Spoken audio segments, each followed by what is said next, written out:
तो दोस्तों आज जिस टॉपिक पे हम बात करने वाले हैं वो है ऑर्गेनाइजेशंस फॉर चिल्ड्रन। ये आपका डीसी का जो पेपर नंबर 3 है, service and program for child, उसका यूनिट 3 है। इसमें आज हम बात करेंगे गवर्नमेंट ऑर्गेनाइजेशन के बारे में जो बच्चों के लिए बनी गई है, और कुछ वॉलंटियर ऑर्गेनाइजेशन क्या होती है, उनके नाम वगैरह देखेंगे। तो चलिए शुरू करते हैं आज का वीडियो।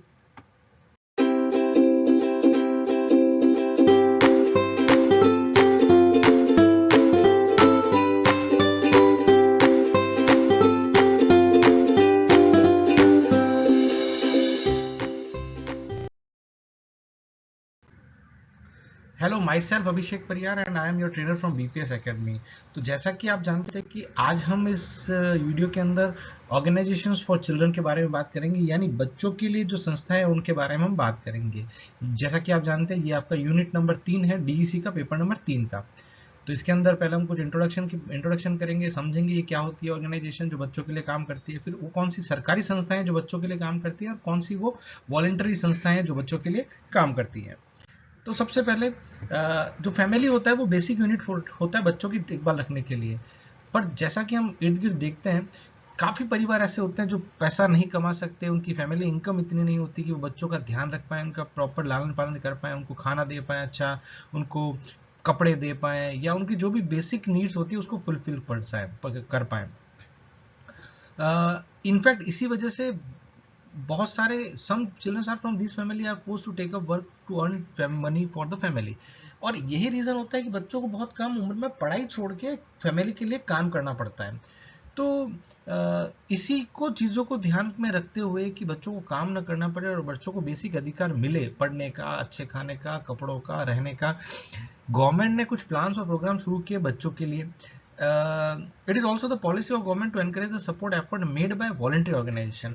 अब इसी तरह से सरकार की ये पॉलिसी भी रहती है कि जो वॉलंटरी ऑर्गेनाइजेशन है, जो नॉन प्रॉफिट मेकिंग ऑर्गेनाइजेशन है, जो एनजीओ हैं जो इसी तरफ काम कर रहे हैं, उनको भी गवर्नमेंट ग्रांट और सपोर्ट प्रोवाइड करती है। तो गवर्नमेंट खुद भी कर रही है और जो वॉलंटरी काम कर रहा है उसको भी सपोर्ट प्रोवाइड करती है। अब अगर हम गवर्नमेंट ऑर्गेनाइजेशन की बात करते हैं, सबसे पहली गवर्नमेंट ऑर्गेनाइजेशन है जो बच्चों के लिए काम करती है वो है national council of education research and training, जिसको हम एनसीईआरटी के नाम से जानते हैं। अगर आप में से कुछ शिक्षक ऑलरेडी वर्क कर रहा है तो उनको पता होगा कि एनसीईआरटी जो बुक्स वगैरह होती है, जो गवर्नमेंट जो स्कूल्स का कोर्सेज वगैरह होता है उसको डिजाइन करने के लिए रिस्पॉन्सिबल होती है। वो मेजरली इसी काम में यही काम करती है कि टेक्स्ट बुक कौन सी रहेगी, क्या उसमें रहेगा, जिससे कि एजुकेशन इंप्रूव हो। Children's media laboratory is another unit for NCERT, जो 1977 में यूनिसेफ के सपोर्ट से बनाई गई थी। अब ये जो लेबोरेटरी है इसमें एक्सपर्ट्स रहते हैं जो डेवलप करते हैं teaching and learning material in the early childhood care and education के लिए। अब ये जो मटेरियल होते हैं ये बेसिकली बनाए जाते हैं 3 से 8 साल के बच्चों के लिए और एडल्ट्स के लिए जो इन बच्चों को हैंडल करते हैं। यानी बच्चों के लिए भी ये मटेरियल बनाएगा ये लेबोरेटरी, और उन बड़ों के लिए भी बनाएगा जो इन बच्चों को हैंडल करते हैं, बेसिकली टीचर्स के लिए या पेरेंट्स के लिए भी। द मटेरियल आर 4 टाइप, 4 तरह के मटेरियल होते हैं। प्रिंट और ग्राफिक मटेरियल हो सकते हैं, प्ले मटेरियल हो सकते हैं, ऑडियो प्रोग्राम्स हो सकते हैं, या स्लाइड्स और वीडियो प्रोग्राम्स हो सकते हैं। इन मटेरियल के थ्रू बच्चों को ट्रेनिंग दी जाती है। These material can be borrowed for use by organisation working in the area of early childhood and care and education. अब ये मटेरियल जो भी संस्था अर्ली चाइल्डहुड केयर एजुकेशन की तरफ काम कर रही है वो ये मटेरियल ले सकती है। अब materials have been produced with objective of developing preschool child various abilities such as learning, की उसकी ability improve हो। इसी हिसाब से मटेरियल को डेवलप किया गया है कि बच्चों की जो लर्निंग, कलर को समझने की जो एबिलिटी है वो इम्प्रूव हो, शेप्स को समझने की जो एबिलिटी है, साइज को समझने की, नंबर को समझने की, यानी बच्चों की जो बेसिक लर्निंग होती है उसको इम्प्रूव करने के उद्देश्य से बनाई गई है। फॉर्मिंग कंसेप्ट ऑफ स्पीड, अब इसी तरह से टाइम, स्पीड, डिस्टेंस, वोकेबलरी होती है, क्रिएटिव होती है, क्यूरियोसिटी, इन चीज़ों को भी ध्यान में रखते हुए कैसे खेल खेल में हम बच्चों को ये चीज़ सिखाई जा सकती है, उसके उन चीज़ों को ध्यान में रखते हुए ये मटेरियल डेवलप किया जाता है। अब एनसीईआरटी के बाद जो अगली ऑर्गेनाइजेशन है जो बच्चों के विकास की तरफ काम कर रही है या बच्चों के ध्यान रखने के लिए काम कर रही है वो है national institute of public cooperation and child development, NJPCCD। अब the institute assist the department of welfare, women and child development, जो ह्यूमन रिसोर्स डेवलपमेंट के अंदर में आता है ना, women and child development department, उसके साथ मिलकर ये इंस्टीट्यूट काम करता है। और ये इंस्टीट्यूट इंप्लीमेंट करता है बहुत सारे चाइल्ड डेवलपमेंट प्रोग्राम्स के इसके लिए वो कोर्सेज ऑर्गेनाइज कर और ट्रेनिंग प्रोग्राम्स और ओरिएंटेशन कोर्सेज ऑर्गेनाइज करता है टाइम टू टाइम, ताकि बच्चों के विकास की तरफ काम हो। और इस इंस्टीट्यूट का जो सबसे और इम्पोर्टेंट काम है वो ये है, maintain contact with the voluntary organisation in the country that are engaged providing services. ये ऑर्गेनाइजेशन उन संस्थाओं के साथ कॉन्टैक्ट मेंटेन करता है जो इस तरफ काम कर रहे हैं, ठीक है। The institute organizes many training programs for the staff of these voluntary organizations. This is done with the idea of strengthening the capability of voluntary organization. अब इसका आइडिया क्या है कि जो वॉलंटरी ऑर्गेनाइजेशन होता है वो बहुत सीमित लोग मिलके या कुछ चंद लोग मिलके काम कर रहे होते हैं, उनके पास ना रिसोर्सेज होते हैं, ना उनके पास की कैपेबिलिटीज होती है। तो इन ऑर्गेनाइजेशन की क्षमताओं को, वॉलंटरी ऑर्गेनाइजेशन की क्षमताओं को बढ़ाने के लिए भी ये काम करता है संस्था, और ये इन ऑर्गेनाइजेशन के साथ रिलेशन बिल्डअप करके रखता है, इनके साथ कोऑर्डिनेशन करके काम करता है। तो इस संस्था का बेसिकली काम ये है कि गवर्नमेंट ऑर्गेनाइजेशन और गवर्नमेंट और वॉलंटरी ऑर्गेनाइजेशन के बीच में एक सामंजस्य स्थापित करना, जिससे कि ये एक दूसरे को यूज कर सके। Voluntary organisation grass root level पे काम करती है और सरकारी तंत्र उसको रिसोर्सेज प्रोवाइड कर सकते हैं। अब आता है national children board. After the formulation of NPC policy 90 national policy for children 1974, ये डिसाइड किया गया कि नेशनल चिल्ड्रंस बोर्ड बनेगा। ये बोर्ड सीधा हेड किया जाता है प्राइम मिनिस्टर ऑफ इंडिया के द्वारा, कंट्री के द्वारा। As you know, children welfare program are run by the government as well as voluntary organization. तो बोर्ड इंटीग्रेट करता है the effort of such organization, gives a direction and focus to service of our children and takes important policy decision regarding new activities of the children development. तो ये भी उन्हीं संस्थाओं को support करता है, उनको निर्देशित करता है, पॉलिसीज बनाता है लार्जर लेवल पे, जो कि बच्चों के विकास के लिए हेल्पफुल रहे। अब इसके बाद आता है children central social welfare board, CSWD। ये सेटअप किया गया था 1953 में न्यू दिल्ली में। इसके जो मेन फंक्शंस थे वो है वॉलंटरी एक्शन को सोशल वेलफेयर के लिए मोटिवेट करना, एनकरेज करना। The board undertakes many activities for the welfare of women, children and handicap through large number of organisation spread through over the country. तो ये जो विकलांग होते हैं, दिव्यांग होते हैं, बच्चे होते हैं, औरतें होती है, उनके विकास के लिए ये बोर्ड काम करता है। The government gives financial assistance. अब ये बोर्ड गवर्नमेंट इस बोर्ड के माध्यम से थोड़ी आर्थिक सहायता प्रोवाइड करता है वॉलंटरी ऑर्गेनाइजेशन को जो इसी फील्ड के अंदर काम कर रही हैं। अच्छा, इसका भी काम है कि मॉनिटर करना सरकार के जो पैसा दिया गया है वो बराबर से वॉलंटरी जो ऑर्गेनाइजेशन है वो प्रॉपर काम कर रही है नहीं कर रही है, ये सरकार की तरफ से ये लोग ध्यान रखते हैं। ये प्रोग्राम को इवेल्युएट करती है जो वॉलंटरी एजेंसी चला रहा है टाइम टू टाइम।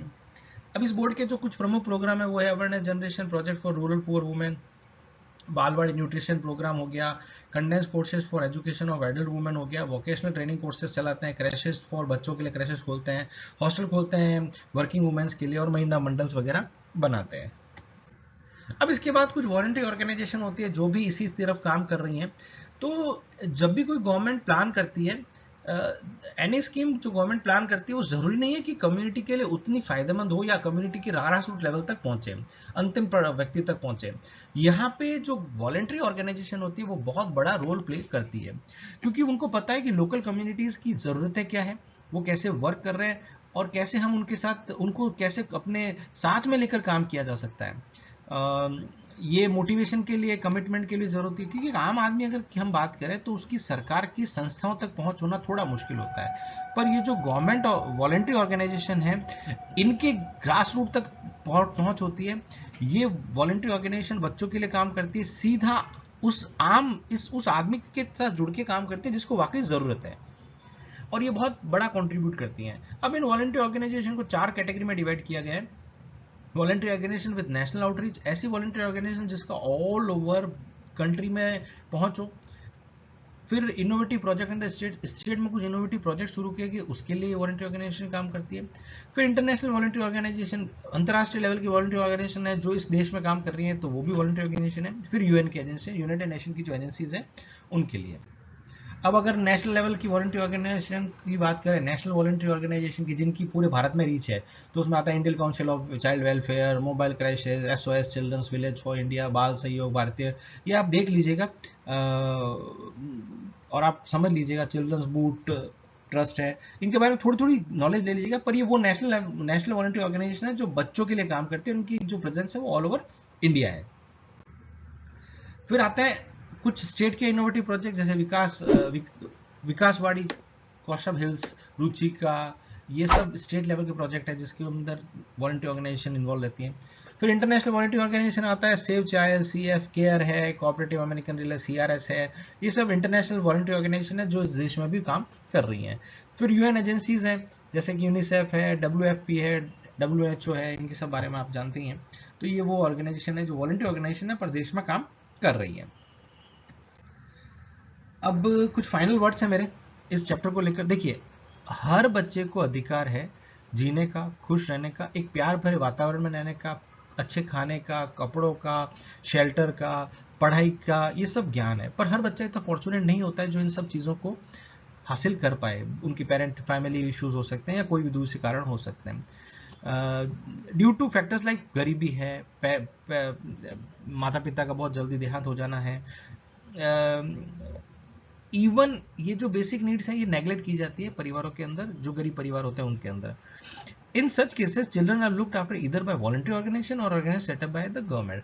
अब जब भी परिवार सामर्थ्य नहीं है परिवार के अंदर कि अपने बच्चों का ध्यान रखे, तब ये वॉलंटियर ऑर्गेनाइजेशन बच्चों का, या वॉलंटियर ऑर्गेनाइजेशन या सरकारी ऑर्गेनाइजेशन जो है ये बच्चों का ध्यान रखती है उनके विकास के लिए।